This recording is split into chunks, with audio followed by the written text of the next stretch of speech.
I'd like to review the scalping technique that I use. This is on a 30-minute chart. What you're looking at is the euro dollar. This is a 30-minute chart. And here we've got a clear level of consolidation. What I'm looking for is a breakout. Now there's a couple of different techniques that I can use. First of all, the scalping technique and then the breakout technique. On this pair, the euro dollar, we got a candle that closed above this consolidation range, giving me the breakout technique.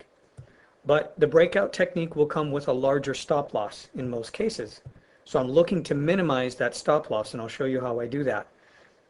What I do is I leave the entry alone. My normal technique for a breakout calls for an entry as the high is being taken out after I've identified and confirmed the breakout on the 1-hour chart. But what I do to minimize the stop loss is let the move occur, let the entry occur, and let it move up a ways, because we can see that price has already moved a considerable amount already at this point. It's due for some kind of a pullback. At least people are going to sell off and take some profits at this point. Nobody knows for sure if price is actually going to come up to this old resistance here at 31.58, right? So some people are taking some profits. I wait for that pullback that you see right there. Now I wait for that Tech 1 candle pattern. The Tech 1 candle pattern is reviewed in my trading manuals, but here is that Tech 1 candle pattern. That's my entry. Now what I've done is, rather than get in on the breakout and look for support as a potential area to identify the stop loss, that's not to say that I'm going to use this low here as a stop loss if I got in on this breakout. But what I'm saying is, technically, the support level is here in price. So anything can occur on this breakout as a pullback.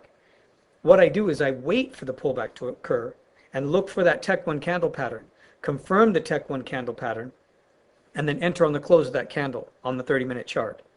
Now I've reduced my stop loss.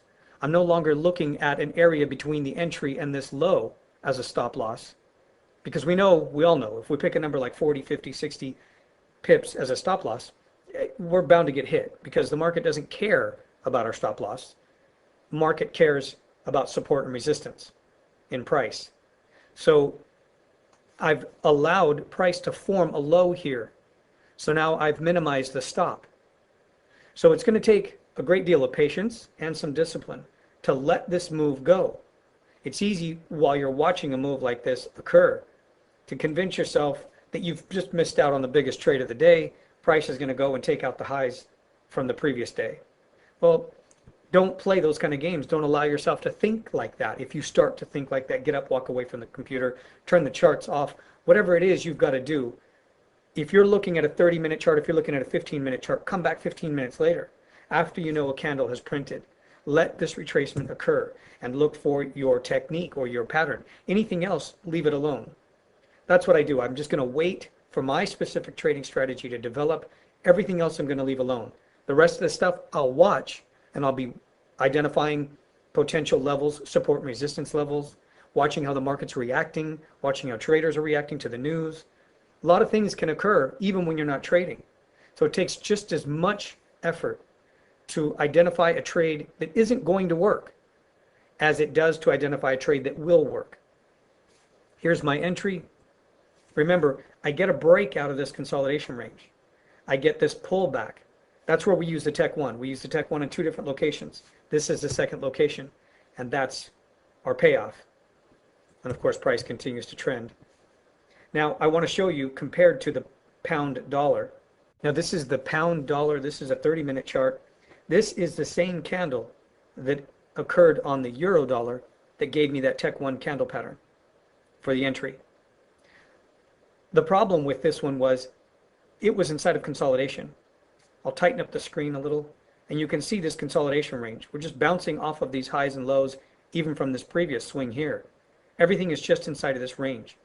So with a pair that is inside of consolidation, we know that consolidation is usually no clear trend direction. So price is going to move around without any clarity. There's not going to be a lot of momentum. People are going to take small pieces of whatever activity is taking place. This one didn't have the momentum to move the way the euro dollar did. So I stayed away from this one because I was able to identify this consolidation range. So the tip to learn from this video is that if we're going to use any kind of technique, especially a scalping technique, try not to use it, or be very specific when you use it when price is inside a consolidation. I'd rather wait for price to move out of consolidation, a breakout move that I can identify like I did on the euro dollar. This one was still in consolidation. As soon as this candle closed, the entry on the next candle immediately pulled back. If you're looking to use a 15 or 20 pip stop loss on a scalping method, this would have clearly stopped you out. Even though it didn't take out the low, and even though eventually it went higher, it's a frustrating situation to put yourself into where you have a stop that's put too tight, or a stop in general that you use all the time. It gets hit, yet price still goes to that profit target. So we're looking to minimize that kind of possibility. And identifying what state the market's in, whether trending or consolidation, is going to help you identify which technique to use or whether you should stay out of the trade altogether. Thanks for watching.